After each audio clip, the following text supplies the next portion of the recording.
ধোঁকা খেয়েও যে নীরবে সহ্য করে তাকে আমরা বোকা মনে করি, কিন্তু সে এমন একটা হিসাব বুঝেছে যেটা আপনি আমি বুঝি নাই, কিয়ামতে এটার পুরস্কার সে নিয়ে নেবে। সুবহানাল্লাহি বিহামদি। একটা চমৎকার হাদিসের ক্ষেত্রে রয়েছে, দেখবেন অনেক ক্ষেত্রে হয় দুনিয়াতে চলতে ফিরতে অনেকে ধোঁকাবাজি করে, অনেকে প্রতারণা করে, আমাদেরকে ঠকায়, বিশ্বাস নষ্ট করে দেয়, এমনভাবে আঘাত করে অনেক ব্যক্তিকে যে ওই ব্যক্তি রাতের বেলায় যখন ঘুমাতে যায় তার রাতের ঘুম হারাম হয়ে যায় ধোঁকা খাওয়ার কারণে, কষ্ট পাওয়ার কারণে। এমনভাবে তার বিশ্বাসকে ভঙ্গ করে ওই ব্যক্তি যখন খাবার খাবে গলা দিয়ে তার খাবার নামে না, এতভাবে মারাত্মকভাবে সে আহত হয়। এটা কিন্তু মারাত্মক, একজন মানুষের মন ভাঙা, এটা যে কত মারাত্মক এটা আমরা হয়তো জানি না।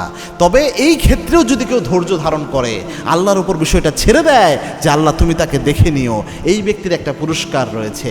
আল্লাহর হাবিব সাল্লাল্লাহু আলাইহি ওয়াসাল্লাম জানিয়েছেন, কোনো ব্যক্তি প্রতিশোধ নেওয়া সম্ভব, কোনো কষ্ট পেল, কষ্ট পাওয়ার পর প্রতিশোধ নেওয়া সম্ভব, কিন্তু সে প্রতিশোধ দিল না, এই ব্যক্তির জন্য কিয়ামতের এই কঠিন ময়দানে আল্লাহ একটা পুরস্কার রাখবেন।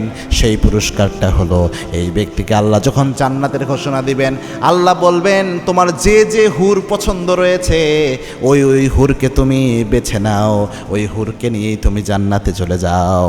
হুরদের মধ্যে ইচ্ছা মতো পছন্দ মতো হুর বেছে নেওয়ার সুযোগ আল্লাহ রাব্বুল আলামিন করে দেবেন। এখন বলতে পারেন হুজুর মেয়েদের কি হবে, মেয়েরা তো হুর পাবে না।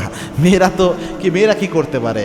মেয়েদের ক্ষেত্রেও এর পরিবর্তে এর চেয়ে উত্তম নিয়ামত, যেটা ওই সময় মেয়ের পছন্দ হবে, ওই কেন্দ্রিক নিয়ামত আল্লাহ মেয়েদেরকে দান করে দেবে। সুবহানাল্লাহি বিহামদি। এজন্যে সবসময় ধোঁকা খেয়ে কষ্ট পেয়ে প্রতিশোধ দিবেন এটাই সমাধান না, কিছু কিছু বিষয় ছেড়ে দেওয়া উচিত যে আল্লাহ যেন ওকে দেখে নেয়। আপনি প্রতিশোধ নেওয়ার সামর্থ্য আছে, হয়তো আর চেয়ে বড় ক্ষতি আপনি করে দিতে পারবেন, আপনি ছেড়ে দিলেন, এইটার দায়িত্ব আল্লাহ নিজ হাতে তখন নিয়ে নেয়।